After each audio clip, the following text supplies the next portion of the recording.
So, I wanted to dive into the topic of meditation today with this episode. I know that when it came to practicing meditation, I hesitated on getting into this kind of work for a very long time because I definitely had a lot of different ideas or beliefs around it that I wasn't the most comfortable with, I guess you could say. So, I just wanted to hit, I think I have like the top five myths about meditation.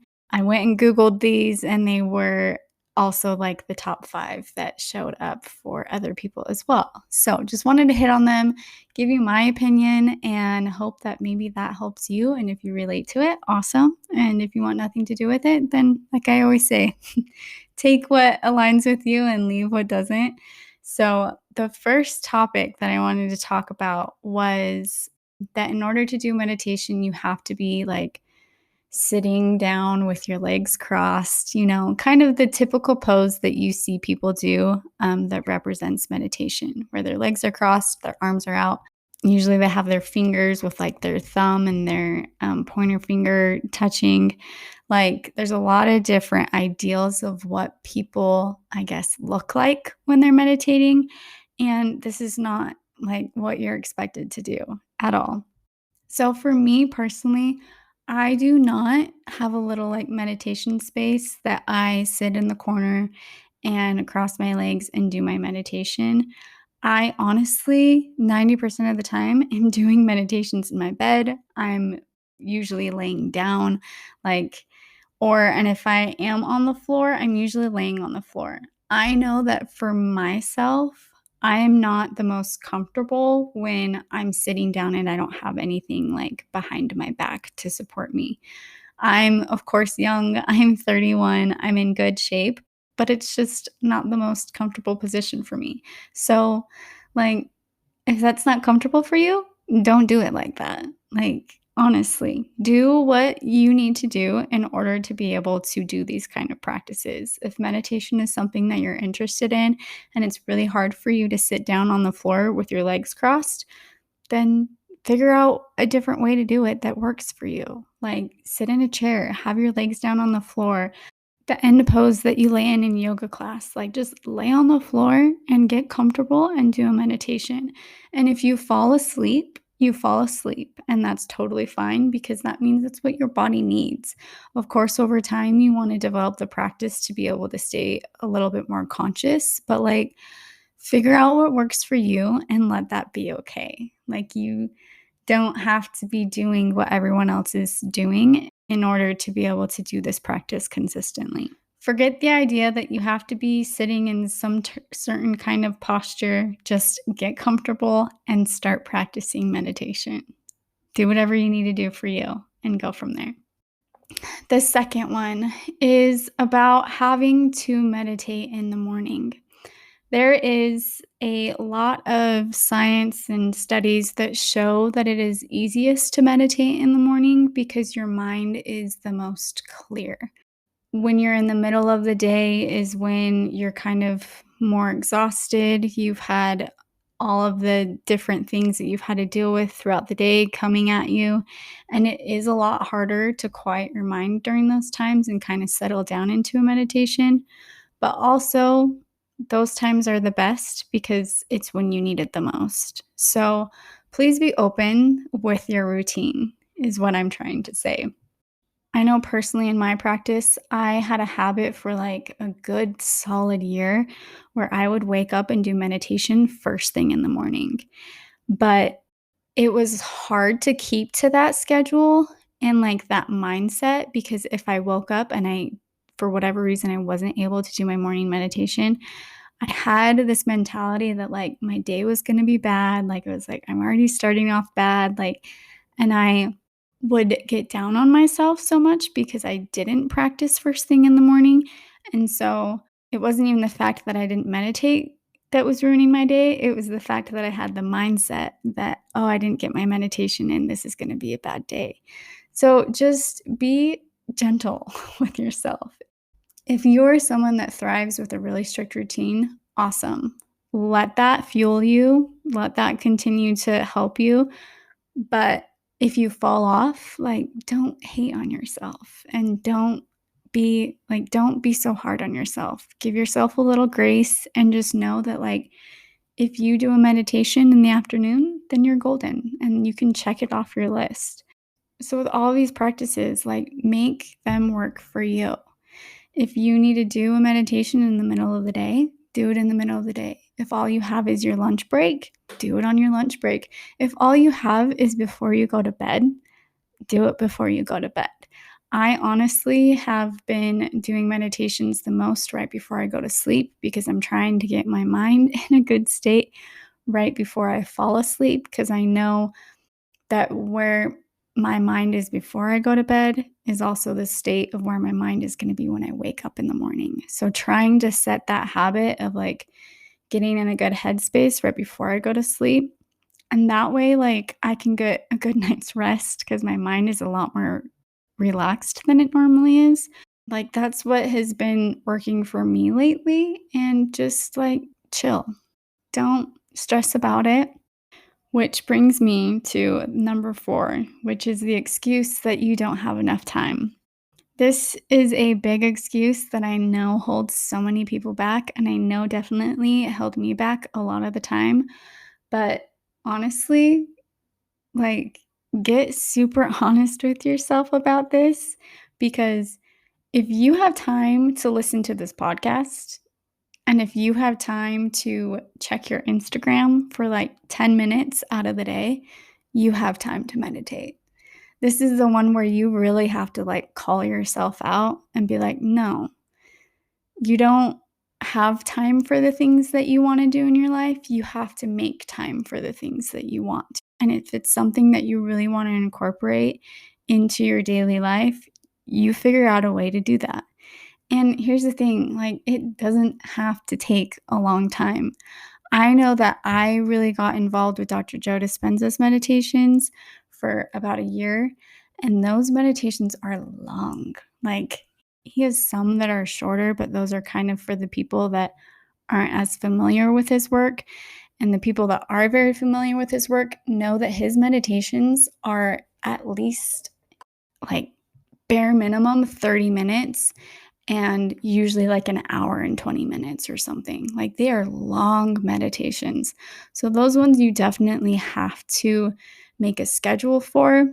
But guys, there are so many free meditations you can find online that are just a couple minutes.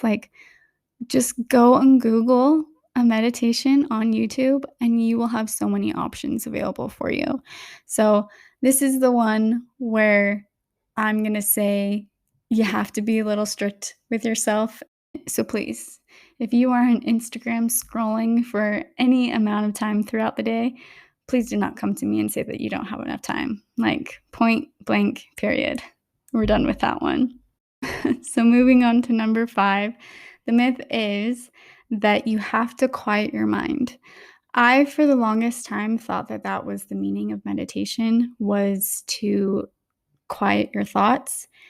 And what I've learned through diving into a lot of spiritual teachers' practices and going through a yoga teacher training, guys, your mind is never going to be quiet. I remember having a conversation with my best friend. We were actually at Neaters. I remember exactly where this was. And she was like, I just can't meditate because my mind never stops thinking. Every time I sit down to meditate, I just start thinking of my to-do list and my mind just keeps on going. And here's the thing. Your mind is programmed to think.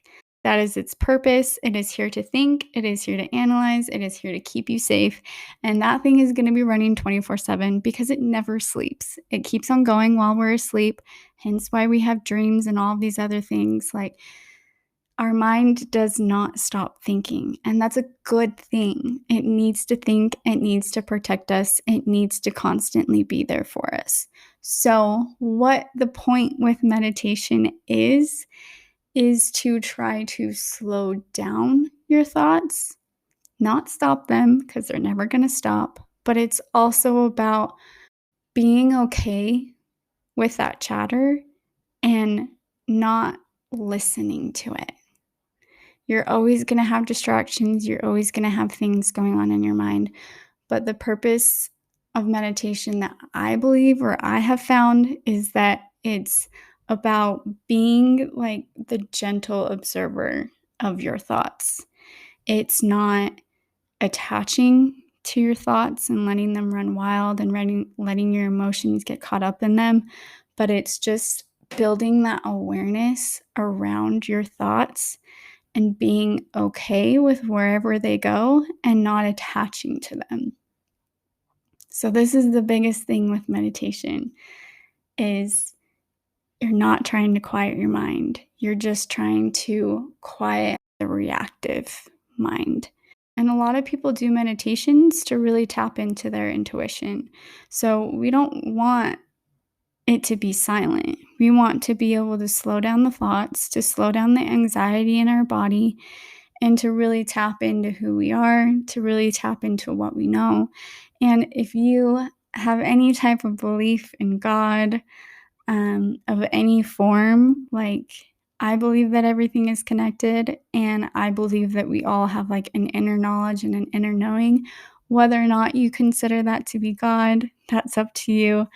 Whether or not you call it God, universe, whatever. I believe that we all have something inside of us that is connected to us, if it's our soul, if it's our spirit, if it's God, whatever we do have, there is some kind of presence within us that speaks to us. And when we allow ourselves to just get quiet, not silent, but get quiet and slowed down, I think that's when we really allow ourselves to listen to that part of ourselves more and let that be what guides us instead of this fight or flight, fear, anxious kind of thought process. Because a lot of us are programmed to be in our anxiety, and we just need to learn to program ourselves to be in that part of us that is more sure, that is more determined, that is more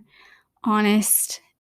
And that's what we're trying to train ourselves to listen to when we're practicing meditation. And not to dive too far into like religious beliefs or spirituality beliefs, but that also brings me to the myth number 6 is that meditation is not religious.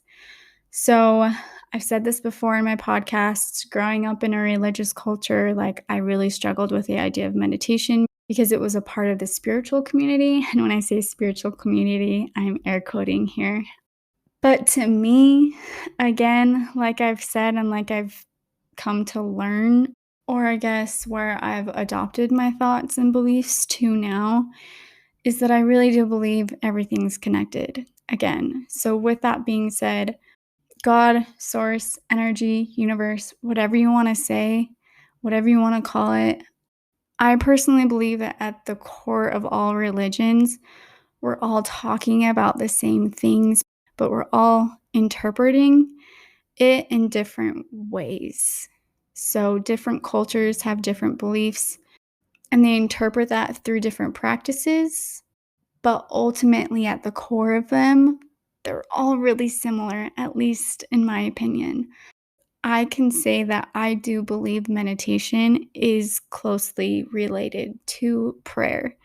Prayer is something that was really big and taught within the religious culture that I grew up in, and it's still definitely something that, like, I believe in and support, and I think it's good for people to do, but meditation is my form of quieting my mind so that I can listen to that inner wisdom, inner guidance, whatever you wanna call it. I believe God is within us, so soul, spirit, energy, I believe that that all communicates to us the same way, and so with meditation, I like to think of it as getting quiet and listening to that inner wisdom. Prayer is similar in regards to the fact that you're keep taking time to talk and communicate with that to which you believe is God. So I believe that they're the same because I still believe that I am connecting or communicating with the same source of energy.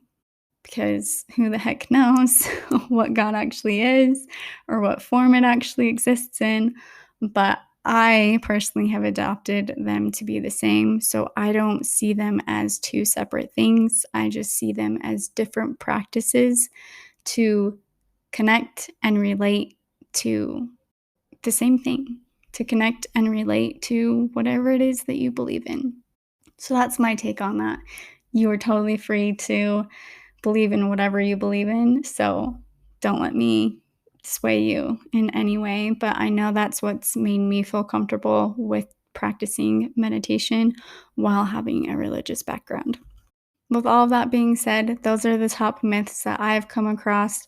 If you have any others that you'd like me to cover or give my opinion on, please reach out to me, connect with me, and I'd love to know more of what you want me to go into during these episodes. With all of that being said, meditation is a practice that I do still use today. I do keep it very flexible. I do change when I'm doing it, where I'm doing it, how I'm doing it all the time. And just, yeah, I just figure out ways to make it work for myself. But if meditation is something that you are looking into, there are a lot of teachers that I do like and suggest to follow. Of course, like I've said before and a million times before, Dr. Joe Dispenza's meditations have always been really big for me. Gabby Bernstein has a lot of meditations. I'm pretty sure she has some on YouTube as well. Manifestation Babe has a lot of meditations around abundance and money mindset. Amanda Frances also has a lot of money mindset and abundance meditations that are free on YouTube, as well as Boho Beautiful. I don't know her name, but she has some meditations online as well. I personally have been listening to her bedtime meditation for I don't even know how long, quite a few months now, and that's been my top one that I have been diving into lately. So there's always a ton of free meditations you can find online. So if you're interested in that, just head on over to YouTube, type in morning meditation, bedtime meditation, whatever you want. And I also have a free meditation that is called Abundance Now on YouTube. So if you want to check that out, again, I always want to encourage people to follow their intuition. So if you feel called to looking into meditation, I hope that helps. And with that, I'll see you guys next time.